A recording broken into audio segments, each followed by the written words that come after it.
ठीक है। तो इस वीडियो में हम बात करेंगे बिन्स के बारे में।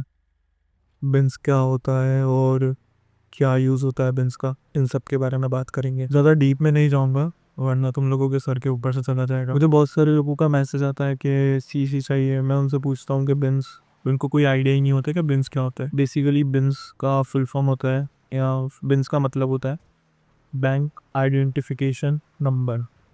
ठीक है। बिन्स क्या होता है, फर्स्ट 4 या 6 डिजिट्स सीसी के या डेबिट कार्ड के। ठीक है। सीसी के जो पहले 6 डिजिट्स होते हैं उसको बिन्स बोलते हैं।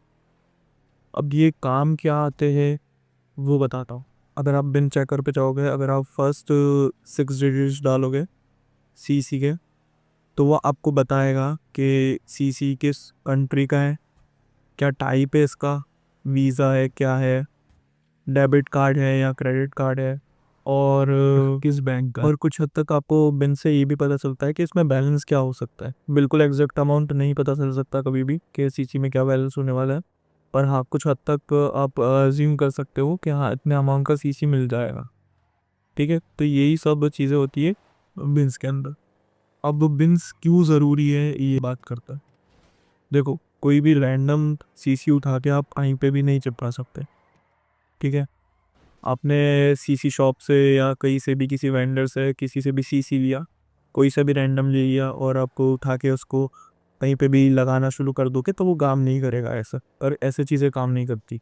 बिन्स होते हैं, अगर आप मान लो आपको कोई पर्टिकुलर वेबसाइट कार्ड करनी है, सपोज कर लेते हैं कोई सी प्ले स्टोर कार्ड करना है आपको।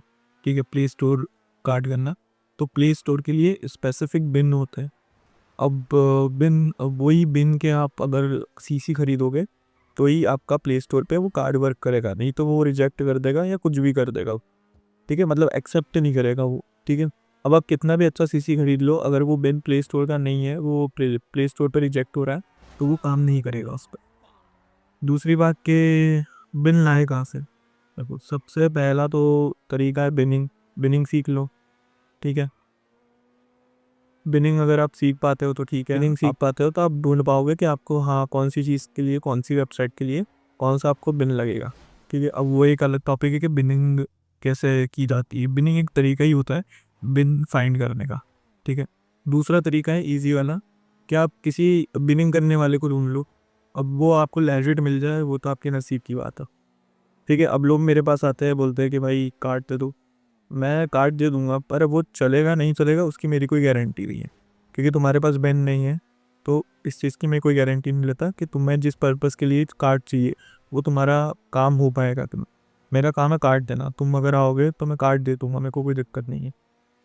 दूसरी बात, अगर तुम अगर आते हो कि हाँ भाई मेरे को बिन के साथ ही चाहिए कार्ड, तो देखो मैं बिनिंग नहीं करता हूँ, तो मैं किसी दूसरे तीसरे बंदे पे डिपेंड हूँ बिन्स के लिए। ठीक है। तो मैं भी किसी दूसरे से बिन्स लेता हूँ, मैं उसकी भी गारंटी नहीं लेता कि वो बिन काम करेगा कि नहीं करेगा। तो बस यही बताना है कि अगर तुम लोग आओ मेरे पास सीसी खरीदने के लिए, तो मेक श्योर करो कि तुम्हारे पास बिन हो उस चीज़ का। कहीं से भी लाओ, उससे मुझे कोई मतलब नहीं है। मैं नहीं बोलता कि मेरे पास से लो, कहीं से भी लाओ, बस लेजिट सोर्स से लाना। ऐसा नहीं कि तुम किसी भी बंदे के पास से ले गए और उसने तुम्हें कोई भी 6 डिजिट का रैंडम बिन पकड़ा दिया और तुम पैसे दे के आ रहे हो, वो काम नहीं करेगा। या तो बिनिंग सीख लो, सबसे बढ़िया है। मैं तो हर चीज़ का यही बोलता हूँ कि भाई खुद से सीख लो। किसी के ऊपर डिपेंड रहोगे तो यही चांसेस है कि स्कैम हो जाएगा। तो ये होता है बिन का। और अगर तुम्हें को सीसी चाहिए तो पहले बिन ढूंढो उसका, फिर मेरे पास आओ।